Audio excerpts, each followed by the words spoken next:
ہارون آباد corona SOPs پر عمل اور کورونا سے بچاؤ کے حوالے سے حکومت کی جانب سے جاری ہونے والی SOPs پر عمل درآمد کے حوالے سے میونسپل کمیٹی کے جناح ہال میں اجلاس منعقد کیا گیا۔ مزید تفصیلات دیکھتے ہیں ارشد علی گوری کی اس رپورٹ میں۔ کورونا وائرس سے بچاؤ اور حکومت کی جانب سے جاری کردہ SOPs پر عمل درآمد کے حوالے سے AC محمد طیب چودھری کی زیر صدارت میونسپل کمیٹی ہارون آباد کے جناح ہال میں اجلاس منعقد ہوا۔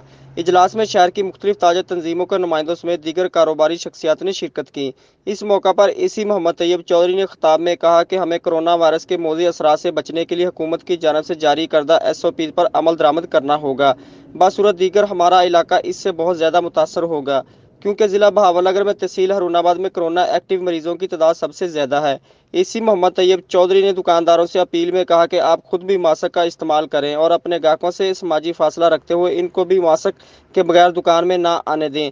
تاجر نمائندوں نے اجلاس میں خطاب سے کہا کہ ہم حکومتی احکامات پر عمل درآمد کرتے ہوئے اپنا کاروبار کریں گے اور آئندہ بھی آنے والے حکومت کے احکامات پر لبیک کہیں گے۔ کیمرہ ٹیم کے ساتھ ارشد علی گوری، ہارون آباد۔